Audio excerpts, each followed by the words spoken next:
My son changed the locks while I was at my wife's funeral and left a note that said this property is in my name now. I smiled and called one person.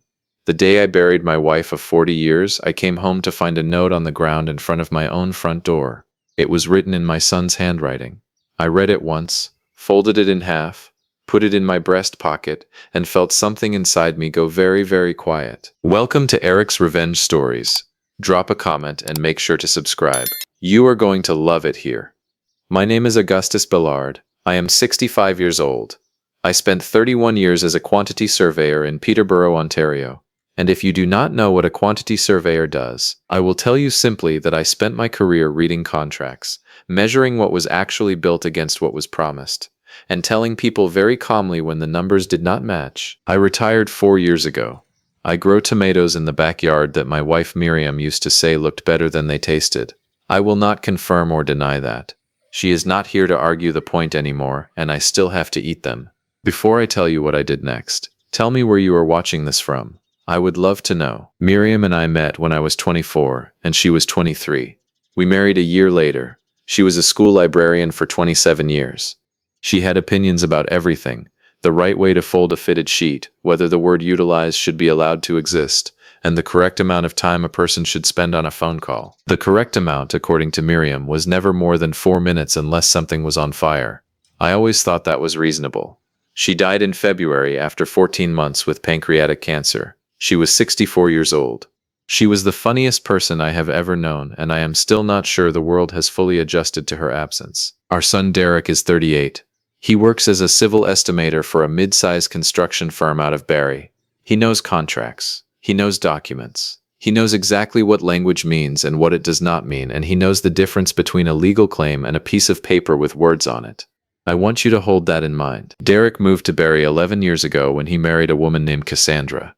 She is not in this story. She left him 3 years back, and I am not going to say anything about that. What I will say is that after she left, Derek started calling me more often, and the calls had a particular texture to them. He would ask about the house, how much I thought it was worth now, whether I had looked into downsizing, whether I had spoken to anyone about what happens to the property eventually. The first few times I answered him plainly because I thought he was just a son asking reasonable questions. By the 4th or 5th time I started answering him the way I answered contractors who were trying to get me to agree to something I had not fully read yet, carefully and without committing to anything. He came to visit in October, about 4 months before Miriam passed. He walked through the house in a way I noticed but did not remark on. He went from room to room slowly. He paused in the hallway looking at the wall like he was measuring it. I am a quantity surveyor. I know what measuring looks like. I went back to my chair and picked up my book. That evening he brought up the property again. He mentioned something called a life estate. He mentioned his name being on the title as a protective measure. He said he had been talking to someone about it. I asked him who. He said just a guy he knew. I put my book down and said, Derek, the house is mine. The title is mine. Your mother and I will decide what happens to it when we decide. And that conversation is finished for tonight. He nodded. He ate his dinner. He left the next morning. I did not think much more about it until the day I came home from burying his mother. The service was at St. John's Anglican at 10 in the morning on a Tuesday in February. 47 people came. That sounds like a small number, and it was not. Every one of those 47 people loved Miriam specifically, not just in the way people love the deceased out of courtesy. Her sister flew in from Halifax. 3 of her former students came. One of them cried harder than anyone, and she was 32 years old and hadn't seen Miriam since she was 15.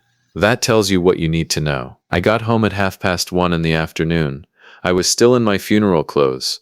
My neighbor Bernard had offered to drive me, and I told him I preferred to walk. It is 11 minutes from the church. I have walked it 1,000 times before. That day I walked slowly. I put my key in the front door and it did not turn. I tried it again. I looked at the key. I looked at the lock. There was a new lock on the door. A different make entirely. A Schlag deadbolt where there had been a quick set that morning. I stood there for a moment, and then I looked down and there was a folded piece of paper on the ground in front of the door. I picked it up. It said, Dad, I have had legal advice. This property is now in my name. Please call me so we can discuss the transition. Do not make this harder than it needs to be. Derek. I read it once. I folded it back in half. I put it in my breast pocket next to a photograph of Miriam I had been carrying since the morning. And then I called Martin Feld. Martin is 66. We met on a job site in 1989, and we have been friends for 37 years. He is a retired structural engineer and the most practically minded human being I have ever encountered. He answered on the second ring the way he always does. I said, Martin, I need you to come to my house. He said, I am already in my car. I said, I am standing on my front porch in my funeral clothes and there is a new lock on the door. He said nothing for 2 seconds. Then he said, is Derek alive? I said, as far as I know. He said, all right then. I will be there in 12 minutes.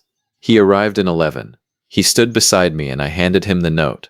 He read it once, he handed it back. He said, Augustus, this is not a legal document.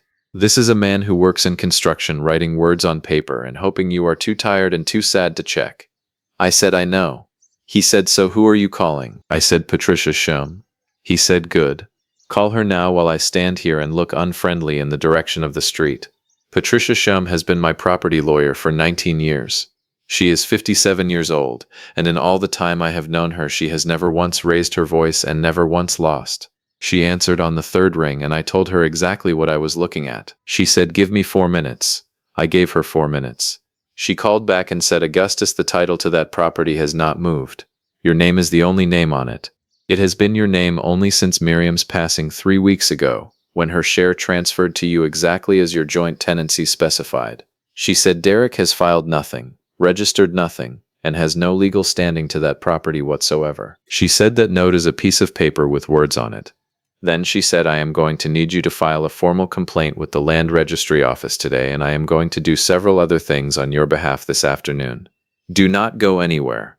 A court-authorized locksmith arrived at my door at 4:47 that afternoon. By 5:15 I was inside my own house, my keys worked, and Derek's lock was sitting in a paper bag on my kitchen counter. Patricia had arranged a trespass notice to be served to Derek by 6 o'clock that evening, which meant that if he set foot on my property again without my written permission, he would be arrested. A formal fraud report was filed with the land registry flagging his attempted title claim, which created a permanent record of the attempt. Patricia also called me at 7:30 that evening to tell me that attempting to fraudulently claim property ownership in Ontario is a criminal matter, and that the police file was open. Martin stayed until 9.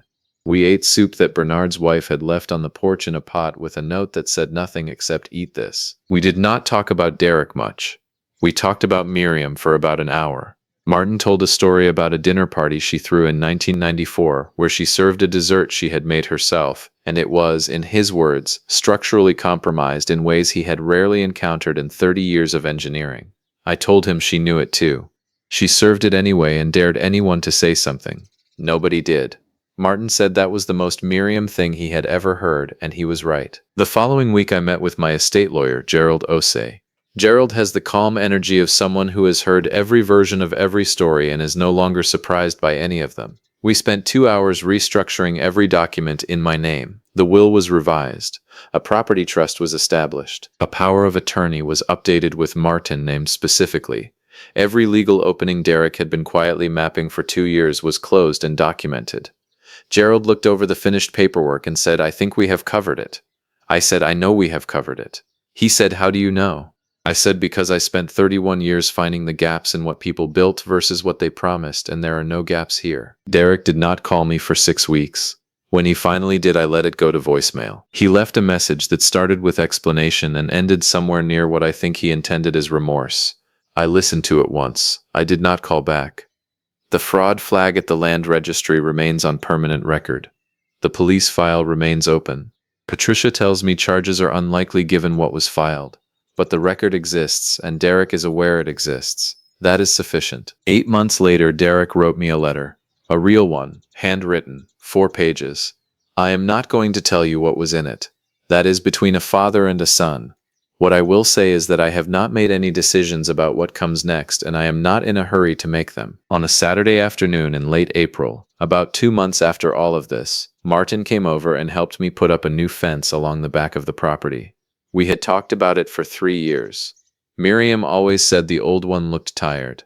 She was right, the old one did look tired. Martin handed me a post and said, how are you doing? I thought about it for a moment and said, I am okay. He said, just okay. I said some days better than okay. He said that is the right answer. We put in 4 posts and then we sat down on the back steps and drank coffee and I looked at the garden and I thought about Miriam saying the tomatoes looked better than they tasted. I went inside and got my trowel. I planted 3 new ones.